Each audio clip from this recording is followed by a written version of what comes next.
Tomorrow's morning's keynote is with Kent Nichols and Douglas Serene from Ask a Ninja. They're both creators and the actual ninja in there, so that should be interesting. And that starts at 9 a.m. So today's keynote, like I said yesterday, we really wait to the last minute to decide on these keynotes.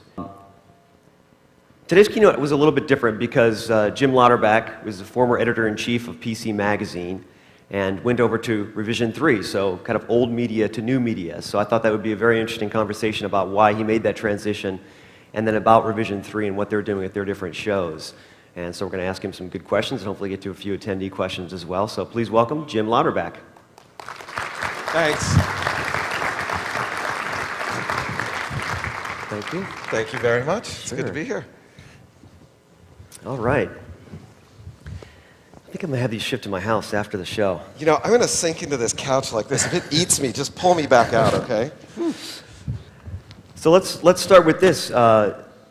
What exactly is Revision 3? What's the model? So Revision 3 is a television network for the internet generation. We have aspirations to be the Discovery, CNN, ESPN, whatever, of the internet.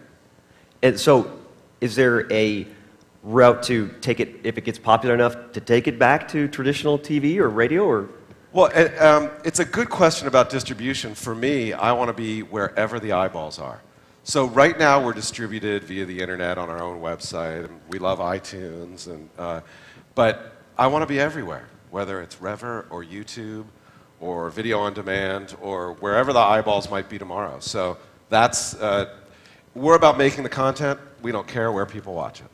And so, you know, some people are concerned about the viewer experience, that they actually experience it in the way that you want. That's why they're concerned about not having it on YouTube or anybody, places that maybe encoded or just you view it at a lower bit rate. Is that a concern at all? Or? For me, I look at it as a gradation of things. It starts out with sampling. So you're never going to get people addicted to your programming. I mean, we in media, we're pushers. We're all about getting people addicted to our media, right?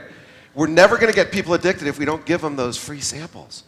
And the way you give people free samples is putting it everywhere and having them stumble across it. So I'll give you a perfect example. We have a show called Infected. Martin Sargent does it. It's just sort of a weird talk show. It's great. But inside of it, they do these sort of skitty things. They did this one fake commercial called the Kevin Rose Cool Kit, where actually we took Jay Adelson, who is the CEO of Dig and is chairman of my board, and we sort of did him a cool kit makeover to make him look like Kevin.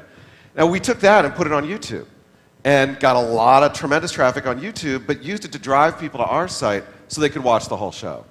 But it's all about, I want people to sample, I want them to try, and then when they really like it, they can go to iTunes, or they can go to places where they can get higher bitrate versions and watch it. They go to our site and download the HD version and subscribe to that. And what about metrics? Because you're going to have advertisers, and it's harder to track the more places you put it, so how do you handle that? You know, you're right, it's harder to track, and it's very important that we have those metrics. I was actually fascinated by a company that I met here, who was on stage at one of the panels, but I talked to them over in the area over there, TubeMogul.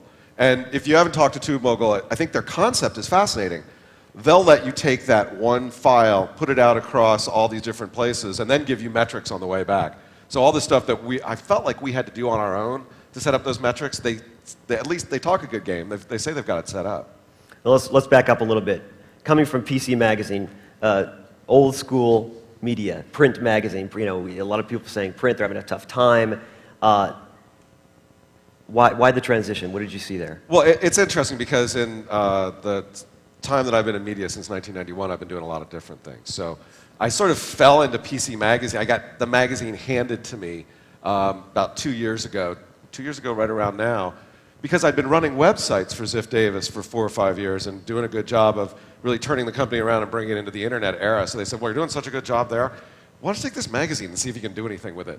And so I was doing websites, doing magazines. At Ziff Davis at the same time, launched a couple of very popular online video shows, DLTV and Cranky Geeks. So kind of doing everything. It was interesting for 18 months or so to be back in the magazine world, because I ran magazines in the 90s. But magazines are not what they were. And I saw, anybody who's picked up a copy of any technology magazine knows that, I saw that just as in the early to mid 90s, when the internet started coming out and we started moving our magazine content online. And you know, first we cowpathed it, right?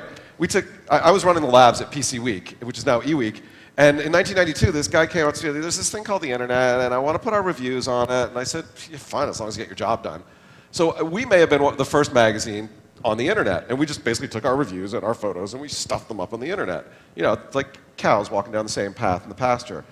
And eventually the internet turned into blogging and social networks and all this other stuff around text-based media. And now 15 years later, we've got more of a sense of what the internet's going to be when it grows up for that media. And then you see newspapers decimated, magazines are entirely different. People don't go to product reviews in magazines anymore. They go online to read them. And the same thing's happening in video. But we're in the early chapters. This is the first inning. We may be in the fifth inning of the transition of text-based media to the web. We're in the first inning of a very long game. And I saw it happen on the tech side. You know, did a little bit, ran magazines, and went off and started ZDTV and Tech TV, which is sort of traditional video. I was like, I gotta get in. I gotta be here in the first inning because this thing's gonna explode. I'm a huge fan of magazines. I subscribe to about 20 to 25, and yet I consume a ton of internet media as well. Is it just that the pendulum is swinging this way? Is it going to swing back? Maybe a little bit, but the history of media is that no new media comes out and makes an old media obsolete. Like, just because the internet came out, magazines aren't going to go away. Newspapers aren't going to go away. When cable television came out, it didn't make network TV go away. When TV came out, it didn't make radio go away. But what it does is it changes it. So you need to change the mission of that media to do what makes sense for it as that new media figures out what's right for it. So magazines are great for I'm sitting down, I'm sitting back, I want to think, I want to read, I want to look at a good picture, I want to really experience and be part of something. Whereas we all know the internet is part of, what am I doing now? Where am I going? Okay, here I am, I'm looking at this, I'm looking at this, I'm looking at this. And it's just a different experience. And the internet has taken some of what we use magazines for, but not everything, and it never will. When you talked about not having as many reviews, and yet that seems like that would be the niche that magazines could take because breaking news is no longer that area. Yeah, but unless you really want to, you're really into a product category, you really don't want to read product reviews until you're ready to buy. And so think about Engadget and Gizmodo, for example. If you're really into the new cool products, you go there every day and see what's new. If you want to buy a digital camera, like that digital camera right there, you know, you want to get a new camera, you'll go online, whether it's to PCMag.com, the site I built up with a great camera destination, or CNET, or DP Review, and you'll go in, you'll read the reviews, you'll do research, but it's a very task-driven. Reviews are a task-driven element for most people, and that task-driven element is what the internet is made for. I mean, it's stupid that we call it a browser. It's not a browser, it's a searcher. I got something I want to do. I want to read 10 reviews and buy a camera. It's perfect for online.